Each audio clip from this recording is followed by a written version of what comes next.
we're delighted to have first Christy Thornton, who was the executive director of NACLA.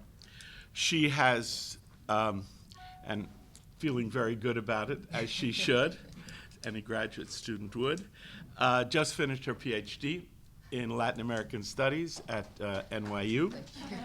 And so she's riding high on her way to one after another conference and paper. The subject of her thesis, very interesting, on economic internationalism and international institutions. It's essentially about the way in which interwar 1930s economic radical thought, dependency, that kind of thing, influenced political thinking about the international order, especially for the third world, coming up to the new international economic order that we had on the agenda for a moment in the 1970s. So a very interesting background to our presentation. She has been very interested over time in the Mexican state and how we got to this point. So without further ado, I want to thank Christy Thornton for coming here for us. Thank you. So thank you, and thank you, Dr. Brenner, for that very generous introduction. I'm really excited to be here today, and I have, as he mentioned, traveled quite a bit in the last few days, so I apologize for the sort of timbre of my voice. I've been on too many airplanes in the last few days. I'm battling a little bit of a cold, so I will do my best. Of course, I want to thank the Center for Social Theory and Comparative History, especially Dr. Brenner and Tom Mertes, for this invitation to speak to you all here today. And of course, I also want to thank my co-presenter, Daniel Hernandez, whose work has been incredibly crucial during these last 8 months as the Ayotzinapa crisis has unfolded, especially for readers here in the United States, people not following the Spanish language media. The work being done out of Mexico City by Daniel and his comrades there has been incredibly important.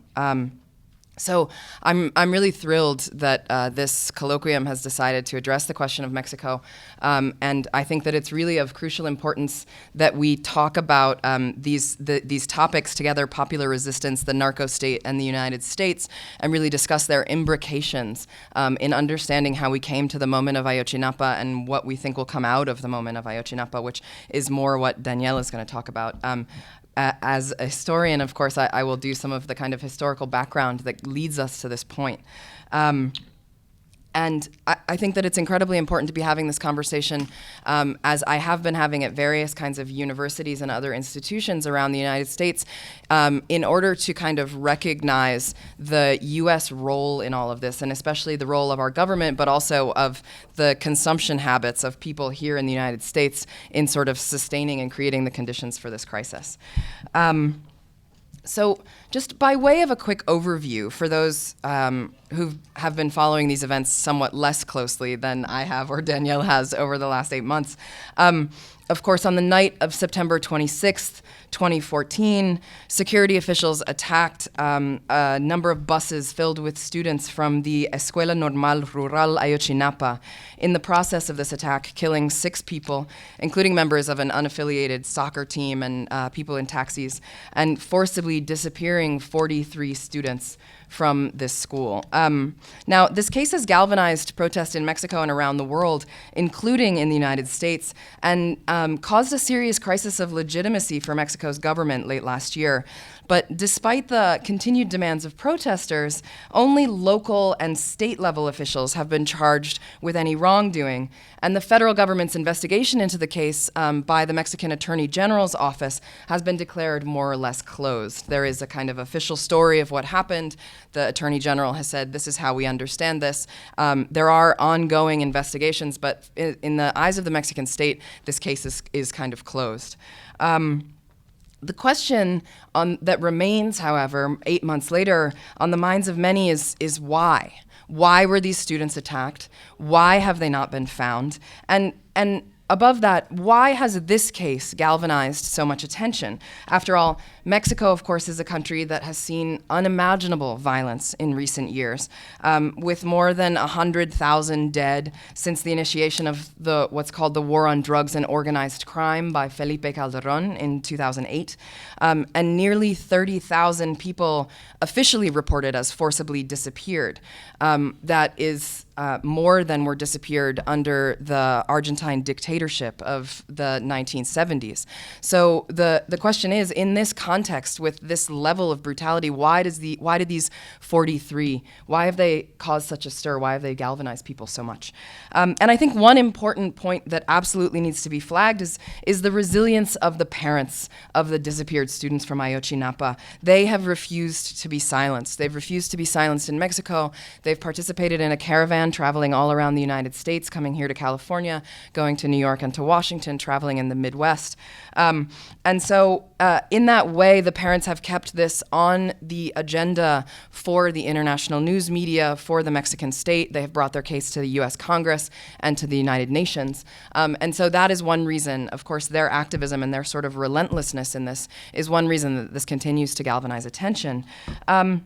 But I think another important reason is that Ayotzinapa really destabilizes the prevailing narrative that was being pushed by the Mexican government since the time of Felipe Calderón, of the violence itself and of the violence being rooted in what are called delincuentes, killing one another, the sort of members of organized crime, these delinquents killing one another. And that was sort of the prevailing narrative that Calderón pushed about this violence, about these 100,000 people dead and these massive disappearances. It's just people in the cartels, it's just narcos killing one another. And all the better that they kill one another, eventually they'll kill themselves off and this war will be over. The killings in Ayotzinapa, the involvement of the state security forces, and the subsequent reaction by all levels of government in Mexico has really given the lie to this official story of how the violence works in Mexico. And what it does is actually point up some earlier incidents of state violence that got less attention but now seem to be part of a kind of longer trajectory within Mexico. And so the activism that has emerged around that complicity of the narcos and the state, the emergence of the frame fue el Estado and es el Estado, it is still the state, in the months since the forced disappearance of these students, really trained a spotlight on the links between the state and the narco traffickers. And so it's the historical development of those links and the role of the United States in that development that I want to discuss today. As Danielle will kind of get further into the details surrounding Ayotzinapa and its consequences for the balance of social forces in Mexico today, I'll sort of get into some of the circumstances that created the conditions for Ayotzinapa to actually happen. They are, of course, part of long processes of social, political, and economic restructuring in Mexico that have been going on for some time, but there have been particular moments of accelerated change and crisis during the last few decades that propelled us to the point of the Mexico that we see today. So there are then sort of three intertwined histories that I want to touch on, and they are the neoliberalization of the Mexican economy, the political reconfigurations contemporaneous to that, and the emergence of this militarized war on drugs and organized crime. So I'll deal with each of these in turn and sort of attempt in some way to weave them together to get to the point where we come to the administration of Enrique Peña Nieto and the crisis of Ayotzinapa. To touch on the neoliberalization of the Mexican state and economy. The restructuring of the Mexican economy in the 1980s came after a policy of inward-looking, state-led industrial development pursued by Mexico from the 1940s to the 1970s came to a spectacular end with the 1982 debt crisis. Mexico announced that, of course, that it could not meet its external outstanding obligations, and this was followed by a cascade of similar defaults throughout Latin America, ushering in what's known as the lost decade in Latin America. So in response to this debt crisis, a structural adjustment agreement negotiated with the IMF required then President Miguel de la Madrid to devalue the peso, slash government subsidies, cut funding for social programs, and privatize hundreds of state-owned enterprises in return for the refinancing of Mexico's debt. And so that really happened in the early 1980s. Then, in the late 1980s, Carlos Salinas de Gortari, who came to power in the 1988 1998 election that is widely regarded as entirely fraudulent, really transitioned Mexico from a policy of temporary austerity to one of permanent state restructuring, deepening the neoliberal changes that had been sort of first put in place by his predecessor. He actually amended the Constitution to allow for the private sale of communal lands known as ejidos, which were the communal lands created through the process of the revolution. He deregulated the telecom sector, denationalized the banks, and most importantly, of course, he reoriented Mexican industry towards the export sector, negotiating the North American Free Trade Agreement, NAFTA, with the United States and Canada. Now, Salinas promised that NAFTA would lift Mexicans out of poverty by creating new manufacturing jobs, and famously argued that NAFTA would create a Mexico that exported goods and not people. Mexico would become part of the first world, he argued, and to prove it, he oversaw the country's entry into the OECD, the club for the world's leading industrial nations. But 20 years after the implementation of NAFTA, it is painfully clear that most of Salinas' promises have gone unfulfilled. Mexican economic growth during the period was among the lowest in Latin America, and poverty and inequality both remain at pre-NAFTA levels. And with population growth, actually, there are more people living in poverty now than there were in Mexico than there were in 1994. So in addition to this, unemployment has also increased in Mexico post-NAFTA, and some almost 5 million jobs lost, especially in the family farm sector, due to post-NAFTA declines in commodity prices and reductions in state protections for farmers. This is particularly the case for commodities like corn, which is, of course, a staple of the Mexican diet, which is dumped on the Mexican market by U.S. producers receiving their own subsidies from the U.S. state at home. Mexican producers can't then compete with this corn massively produced in the United States with subsidies from our farm bill. And so there are huge losses in the farming sector in employment there. So while NAFTA was successful in increasing exports of goods, as Salinas had promised, we know, of course, that NAFTA didn't stem the flow of people across the border. Instead, actually, that flow of Mexicans into the United States, migrating to the United States, actually increased from something like 430,000 a year in 1994 to 770,000 a year by 2000, before tailing off as a result of the sort of post-9/11 increased border enforcement measures, and then the recent economic recession, of course. One additional result of NAFTA is that the Mexican economy is actually increasingly exposed to downturns in the United States, and so the recession here hit Mexico harder than some other countries in Latin America. The spike in migration that happened post-NAFTA resulted in a surge in the Mexican population coming to the United States from 4.5 million in 1990 to just under the 12 million who are here today. So while, of course, NAFTA forced people to migrate, concurrent policies of border militarization made that migration increasingly difficult and dangerous, and of course created the market for the coyotes, the people who, the actual traffickers who bring people across the border now. Instead of actually integrating the North American labor market, instead of just the capital markets, or adjusting the number of work visas to match demand, the U.S. militarized the U.S.-Mexico border to previously unimaginable levels. Just some numbers. Since 1994, the number of Border Patrol officers has increased from 4,200 to over 21,000. The number of hours agents spent patrolling the border has gone from 3 million to 20 million. And the Border Patrol annual budget has gone from $400 million in 1994 to $3.4 billion today. At the same time, of course, sectors that were privatized during the earlier structural adjustment period but protected from competition under NAFTA, things like telephone, television, and transportation, are now monopolized by some of Mexico's richest men. And Mexico's new billionaires include the owners of 2 of the largest television networks, the distributors of Coca-Cola, and of course Carlos Slim, one of the world's richest men, who controls more than 3/4 of all the telephone service in Mexico. And there are some new telecom reforms that have been announced by the Peña Nieto administration, but it is not at all clear that the reform of this sector is going to mean the benefit for anyone other than this small group of people to whom this will be broken up. So what this really results in is the policies of the last 20 years have made a small group of Mexicans part of the global ultra-rich elite. but they left the vast majority and the country as a whole no better, and in some cases much worse than before. So this has been the kind of economic impact of neoliberalization in Mexico. And of course, it's a familiar story that has happened in similar ways elsewhere, but the particular impacts of NAFTA and its far-reaching consequences, I think, have made Mexico a really special case in the depth of this neoliberalization. At the same time, there was a kind of political destabilization that on its face should have been a positive development.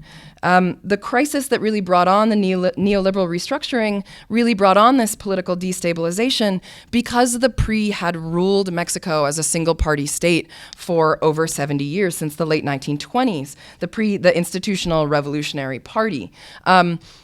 In the 1990s, and late 1980s and 1990s, as this economic crisis is happening, as a result, the PRI really begins to lose some of its grip on power, and there are increasing calls for democratization. The 1988 election is really a flashpoint in which it's becoming increasingly clear as the votes are being counted that the left candidate from the left coalition, Cuauhtémoc Cárdenas, might actually have a chance at winning. And so mysteriously, as the votes are being counted, the entire computer system to count the votes fails. And the results, once they are tabulated by hand, is yet another victory for the PRI. But subsequent investigations have shown widespread fraud in that investigation. But so this is a kind of political flashpoint in Mexico. And after this moment, the two main opposition parties, the PRD on the left, the PAN, the National Action Party on the right, begin to win significant state governorships and seats in the legislature, really eroding some of the centralized nature of the PRI's power. As a result, in 2000, the PRI loses the presidential elections for the first time in over 70 years to a candidate from the center-right PAN, the National Action Party, Vicente Fox, who is a former Coca-Cola executive in Mexico. So then it's very clear, it's very blatant. Then in 2006, actually, Fox is succeeded by another PAN candidate, Felipe Calderón, who's in power from 2006 to 2012, and as I'll discuss in a moment, oversees the hugely destabilizing advent of the war on drugs and organized crime that led to such a surge in violence. He's challenged in that election in 2006 by Andrés Manuel López Obrador, known as AMLO, who is running in a coalition of left parties that includes the PRD. And he also alleges during this election in 2006 that there's fraud. He stages a huge demonstration in the center of Mexico City, estimates of between 500,000 and 3 million people in the center of the city, and actually establishes encampments, plantones, in Mexico City, in the Zócalo, for the entire summer of 2006. And so in a lot of ways kind of shuts down that center of the city, and that's something that is remembered and brought up often and was especially a specter in the 2012 elections. Despite the occupation and the continuing protest, the Electoral Commissions find in Calderón's favor the PAN candidate, and he's elected. So what would come to happen under Calderón and the challenge brought by AMLO in 2006 actually set the stage for, I think, the return of the PRI in the 2012 elections, when 38% of those voting brought the old ruling parties, Enrique Peña Nieto, back to power on a promise of further reforms and a return to stability. And this promise is, he reassures the voters that this will be a new PRI, not the kind of old PRI of the past. He's very young, he's very attractive. He's sort of trying to make the argument that he is the new face of this party that ran Mexico for 70 years. So I will come back to Peña Nieto's reform program, but first I want to talk about how these economic and political changes, these destabilizations, are really imbricated with the growth of the drug trade in Mexico. So the history of the drug trade in Mexico is, of course, very long, but for the most part, for most of its history, not very violent. Beginning in the 1960s and the 1970s, there was established when larger volumes of drugs really start to move through Mexico, there's established a kind of system for controlling the drug trade across Mexico, and it's managed by the PRI. It's managed by the political party itself. And the system there, it's known as the plaza system, in which a local elected official or party boss has control over a precinct called a plaza, and he distributes more or less the rights for narco-traffickers to bring drugs through this region as a kind of franchise license. And so in return for allowing the drugs to move through their particular plaza, these state officials are rewarded not only with votes, but of course with actually payments from the drug profits. And so the PRI's kind of tight-fisted rule and near absolute political power really ensured the complicity of law enforcement and of these state officials, and also of the local business community. And so there emerges here this kind of unchecked corruption in which the local PRI officials, the business community, the narcos are kind of all operating in this system together to move drugs through Mexico. And this creates what is a kind of Mexican version of the Pax Mafiosa, which in Mexico is often referred to as the Pax Priista, because it's managed under this party. So in the 1990s, after the economic crisis, as the PRI's power is beginning to unravel, the cocaine trade in Mexico is actually rapidly expanding. And this is largely the result of the multi-billion-dollar U.S. military program to eradicate that trade in the Andes, especially in Colombia, but also in Peru and Bolivia.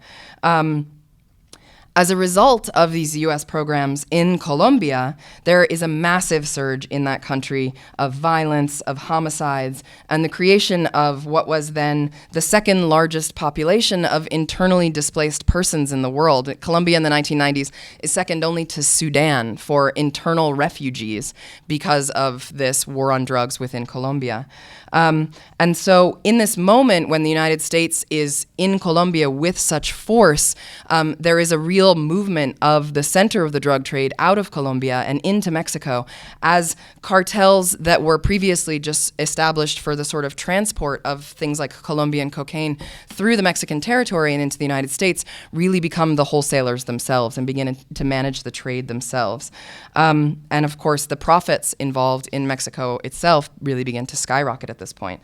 So in this moment, the cartels themselves become more powerful than the party bosses that are supposed to regulate them, and competition between these groups begins to turn more violent. The violence between cartels begins to increase as leaders die or are arrested, and there are a number of sort of famous arrests which decapitate the top of a cartel and cause a split, and then the rivalry of that split causes violence, and this story is replicated over and over and over in Mexico. And as individuals, a few individuals in the Mexican government, including people such as the person, actually the army general appointed as the anti-drug czar in the Ernesto Zedillo administration, is actually shown to be working for the narcos and prosecuted. And so you take the anti-drug czar who's on the payroll of the narcos out of the situation, all of a sudden the protection that's afforded by him is no longer there, and the violence ramps up. So for many analysts and people who have followed this more closely than I have, this means that the organization in organized crime is really its links to the state. And this is demonstrated by work of incredible investigative journalists, people like Anabel Hernandez, and she has incredible work where she's actually able to show. She makes allegations like Chapo Guzman, the head of the Sinaloa cartel, when he makes his daring escape from a Mexican federal prison in 2003, he's put into a laundry cart and sort of pushed out the front door of the prison, and no one seems to know. Anabel Hernandez demonstrates through a series of linkages that this is actually done with the complicity of the Fox administration, and probably at the behest of Fox himself. And so the reason that this happens was made clear a few years later with the release of these of documents from the unauthorized release of classified documents from the Drug Enforcement Administration, which actually show that the DEA has been propping up for many years the Sinaloa cartel in an effort to take out its competitors, other cartels like Tijuana, Juarez, Beltran and Leyva in the north, the Familia Michoacana and the Knights Templar in central western Mexico, and the Zetas in the east and along the Gulf region, the sort of the remnants of the Gulf cartel and the Zetas coming in.